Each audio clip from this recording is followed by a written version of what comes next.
Não estamos plugados em nenhuma instituição financeira. Isso nos dá a liberdade de levar a informação sem nenhum viés e sem conflitos de interesse.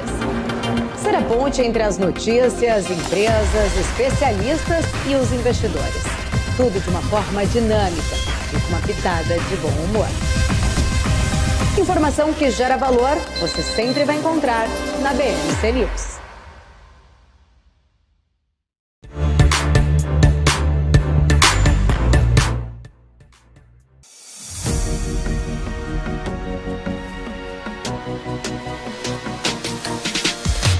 BMC News, informação que gera valor.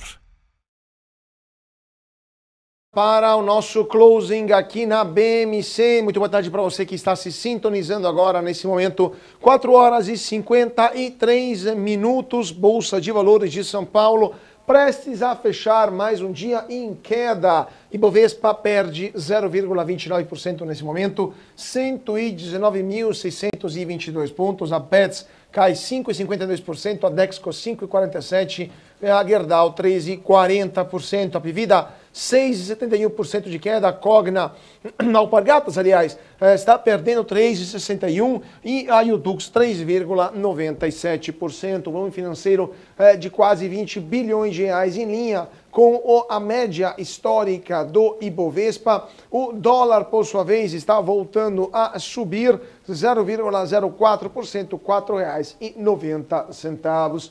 Vamos para o nosso segundo convidado de hoje, vamos chamar o Renan Silva, gestor da Blumetrics Asset. Muito boa tarde, Renan, é um prazer tê-lo conosco aqui no Closing da BMC. Boa tarde, Carlos. É uma satisfação estar com vocês. Já peço desculpas pela minha voz, a secura aqui de Brasília atrapalhou um pouquinho, mas eu vou me esforçar. Não tem problemas aqui em São Paulo. Aqui em São Paulo também estamos sofrendo bastante com esse clima seco. Renan, vamos falar um pouquinho então sobre a situação atual do Brasil. Temos dados que estão tendo uma melhora importante desde o começo do ano. O Boletim Focus está demonstrando o maior otimismo do mercado, previsões também no Fundo Monetário que estão sendo revisitadas positivamente, o PIB que pode crescer cerca de 3% esse ano, mas por outro lado temos, claro, uma inflação que está em queda, juros também caindo, mas por outro lado temos uma situação fiscal muito complicada, déficit primário deve fechar o ano em 115 bilhões de reais. Isso, e no ano que vem também o governo vai fechar o ano com um rombo fiscal gigantesco. Então, a minha pergunta é, qual seu diagnóstico para a economia brasileira nesse momento e o que o investidor pode e deve ficar de olho, no que pode e deve ficar de olho? Bom, pegando o gancho aí do seu panorama, que foi muito bem colocado, muito bem posto, eu diria que é preocupante. Essa melhora que a gente observa, até diante de alguns elementos que você colocou, eu entendo que tem um caráter de curto prazo, talvez até de curtíssimo prazo, porque há uma cortina de fumaça, realmente, principalmente com relação à condução da política fiscal. Eu acredito até que o mercado, nesse momento, que vem aí de um otimismo, né, a partir ali de março, né, a partir daquela reversão ali de mercado, hoje ele está ressentindo justamente esses aspectos, né, que é um reflexo justamente da questão fiscal. Como, por exemplo, de novo, a gente tem ali um atraso na aprovação do arcabouço fiscal. Então, o ritmo aqui dos congressistas em Brasília não está contento, então fica sempre esse impasse. Também as discussões ali em torno da reforma tributária também não estão agradando muito, né? Até ontem a gente viu aqui um ponto que se falou talvez em tributar o lucro retido, né?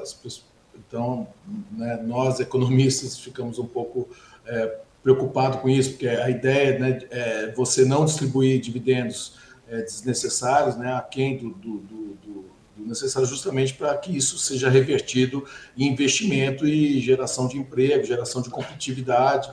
Isso traria, vamos dizer assim, isso daria um novo ar para a economia, deixaria a economia fluindo melhor, mas esse tipo de paradigma aí acaba gerando incertezas para o mercado. Agora, você tem razão, realmente, quando a gente olha a Bolsa, a gente vê uma Bolsa descontada, com PL histórico, né, muito atrativo, ao mesmo tempo que você também tem uma taxa de juros bastante elevada, com um juros real também, né, talvez o mais alto do mundo, e isso, de fato, faz com que você tenha uma entrada de capital. Então, você tem esse otimismo com relação à Bolsa, também considerando os lucros projetados, um crescimento um pouco acima, já imputando, né, a queda dos juros já nos modelos, né, nos modelos de valuation e tudo mais. Então, isso faz com que as empresas possam ter ali, né, um upside acima realmente do esperado, mas, ao mesmo tempo, há muita incerteza com relação a essa questão fiscal. E também o cenário externo também tem, eu vejo algumas preocupações. No cenário externo, eu vejo assim que nós estamos ganhando contornos de complexidade, né, em cima de alguns dados. Esse rebaixamento nos Estados Unidos, a gente esperava que algumas outras empresas ou até mesmo bancos poderiam sofrer rebaixamentos também, dado que o risco soberano também foi elevado, e isso está acontecendo. E acaba que também isso pode pressionar um pouco mais os prêmios, né, dos bonds norte-americanos, de empresas norte-americanas, e acaba sendo um ponto interessante, histórico, para você fazer algum investimento. Então, você tem ali um cabo de guerra. O Brasil ainda é bastante atrativo, mas essas preocupações também devem ser consideradas, e eu acho que a gente não deve ampliar muito o horizonte desse bônus que a gente tem agora aqui, né, dessa calmaria que a gente tem aqui no curto prazo. Sem falar também em China, né? Sem falar em China, que também não está conseguindo levantar voo ali e está decepcionando ali com um crescimento mais, não vou dizer pífio, seria demais, é um bom crescimento, mas perdeu o ímpeto, né? Claro, claro. Isabela, sua pergunta para o Renan.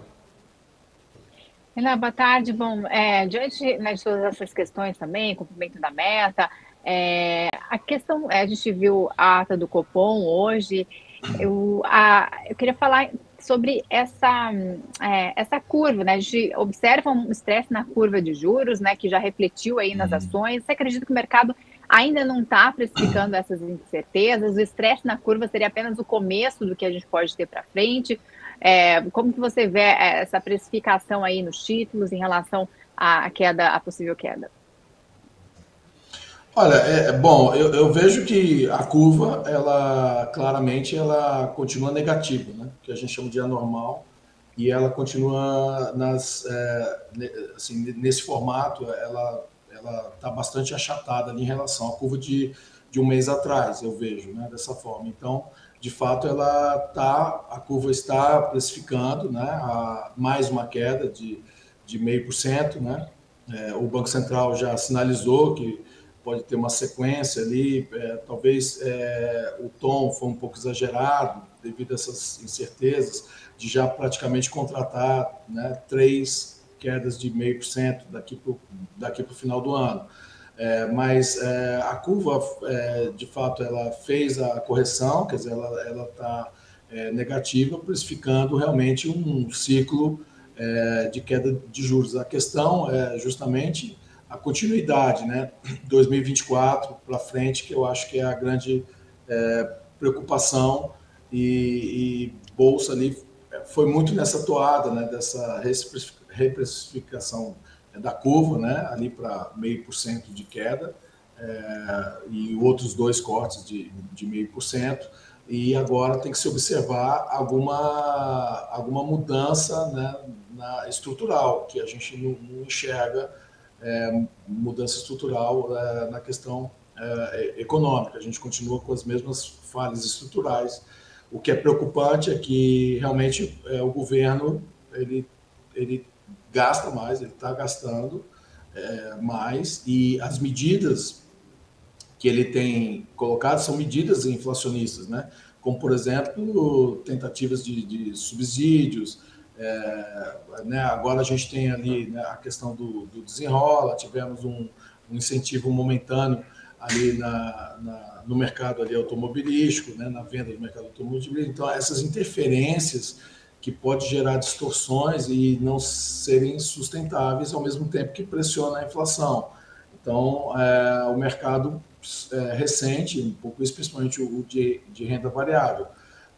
Em termos de juros, mesmo com a curva negativa, você ainda tem prêmios muito elevados, né, até ali o primeiro ano e meio, né?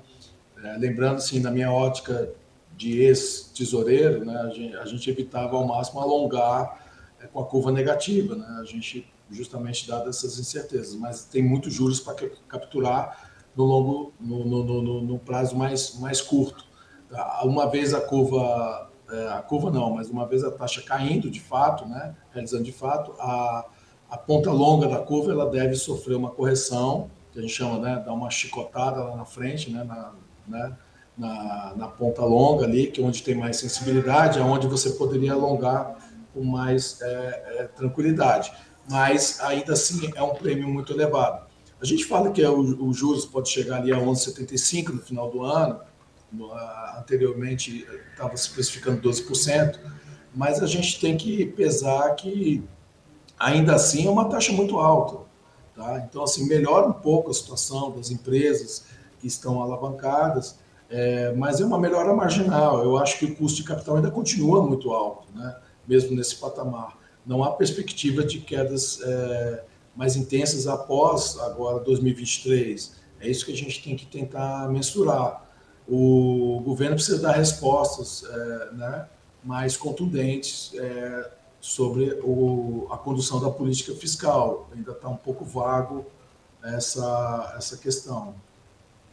Pois é, né? Falando de política fiscal, qual a sua opinião sobre arcabouço? Justamente você falou que o governo está levando adiante uma política expansionista, fiscalmente e tendencialmente inflativa. Qual é a sua opinião sobre o arcabouço fiscal, sobre a reforma tributária, sobre essa mudança que o governo quer levar adiante? Também, por exemplo, tributando distribuição de dividendos, mudando o peso da tributação do setor industrial para os serviços. Qual é a sua avaliação sobre o quadro de medidas fiscais e tributárias que o governo colocou na mesa e que estão previstas para os próximos meses?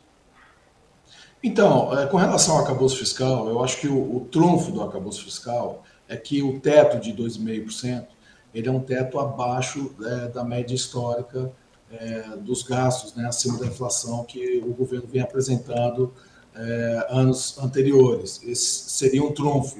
Mas essa política de simplesmente buscar garantir maiores gastos, quando o Brasil não tem espaço para gastar, nesse nível de dívida que nós estamos, eu acho um pouco preocupante, né? Eu, particularmente, era mais favorável ao teto antigo de gastos. É claro que aquele teto, a gente estava numa fase de aprendizado, né?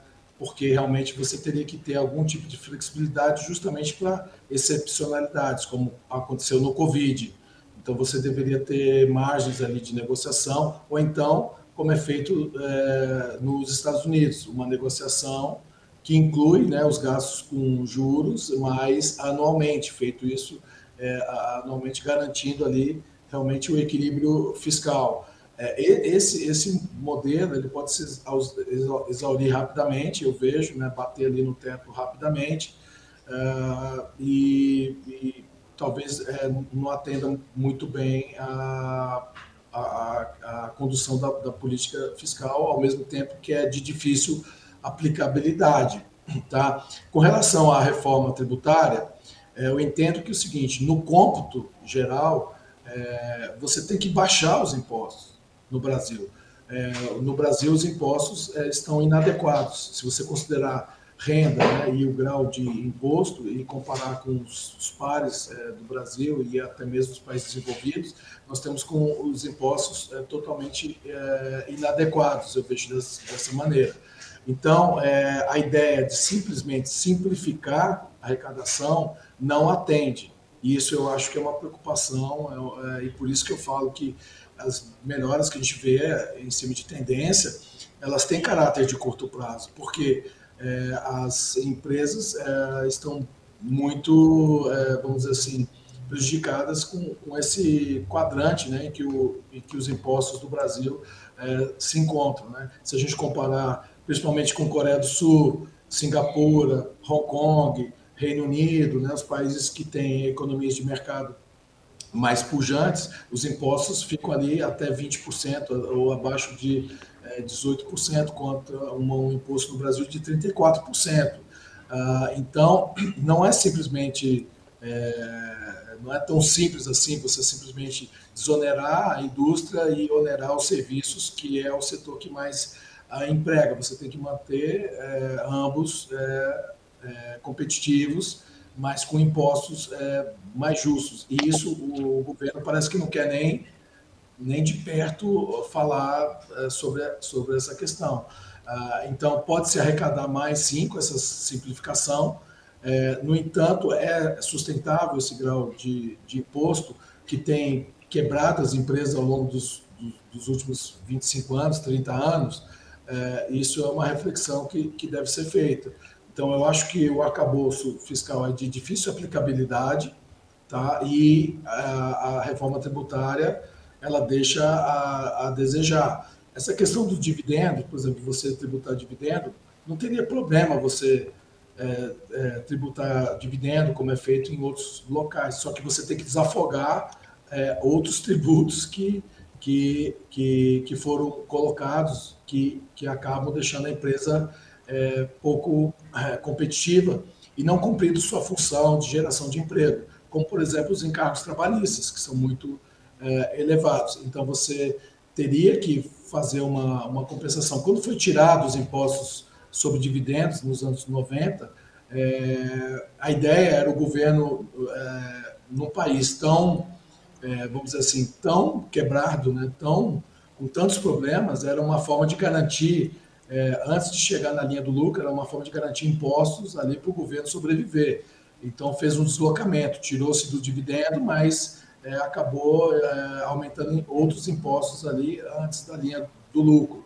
É isso que eu enxergo. Agora, se você voltar o imposto, você tem que achar outras maneiras de desonerar ali na operação, para que você tenha um certo equilíbrio. A vantagem de você taxar o dividendo era justamente que talvez os empresários, talvez assim, não tirassem aqueles dividendos simplesmente para sair do risco da operação e do risco Brasil. Eu posso deixar uma parte desse dividendo, esse excesso de dividendo, na empresa como lucro retido para reverter em investimentos, e você teria uma economia mais saudável, né? Que você tivesse o emprego de forma mais sustentável.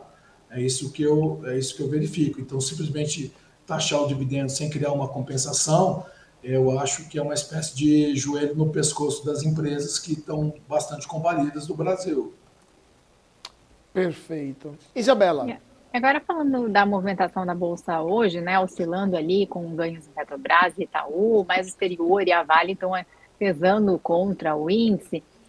Eu queria que você fizesse uma análise, principalmente na questão, a gente viu aí o resultado do Itaú, apresentou um resultado ligeiramente acima do consenso, até você acredita que o mercado deve precificar aí Itaú em comparação aos seus pares, dado o nível ali de negociação, deve continuar nesse ritmo? Como é que você está vendo esses resultados aí, principalmente hoje, né? Temos esse grande banco.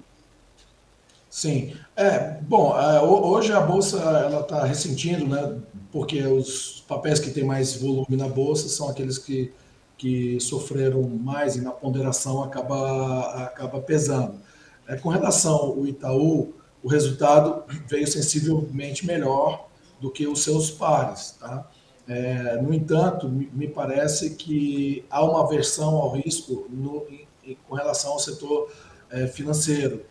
em razão ali de alguns ruídos ali em torno de inadimplência, e isso começa ali, vamos supor, pela beirada, né? Quer dizer, os bancos as financeiras estão sofrendo muito, né? Os bancos middle estão sofrendo bastante com lucros decrescentes, há uma certa estagnação, mas foram alguns anos ali de lucros decrescentes e alguns bancos realmente apresentando prejuízo, então sempre há o receio de um contágio. A questão ali, o que alimenta esse contágio, justamente é o endividamento da família. Então, o Itaú me parece que é um banco que mantém, né, aquele know-how impressionante, né, de estar lidando com essa situação já desde os anos 70 para cá, com um bom controle de inadimplência, diferente dos outros pares. Mas o setor sofre sensivelmente, a concessão de crédito ainda está prejudicada, você não pode ampliar muito a carteira de crédito, porque não há uma solução de curto prazo, né? Vamos dizer, não há varinha mágica para resolver o problema da inadimplência das famílias. Então, a gente sabe que o endividamento da família está em patamares recordes, parece que chegou num platô, né? Parece que chegou num teto ali, estagnou, mas ainda é bastante preocupante. Então, com relação ao Itaú, eu acho que o resultado até surpreendeu positivamente, né, diferente, de novo, né, diferente dos pares que a gente tem observado. Contudo, ainda há esse receio de deterioração.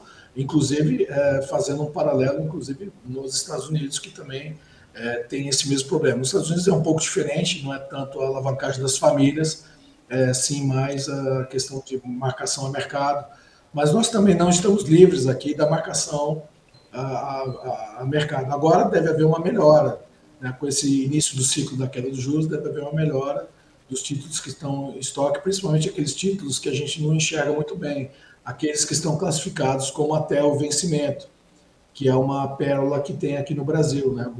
Na medida que você pode sofrer alguma marcação a mercado, né? Eu me refiro às aquisições de títulos feitos no período de pandemia, com juros mais baixos, de repente você pode colocar esse título até o vencimento.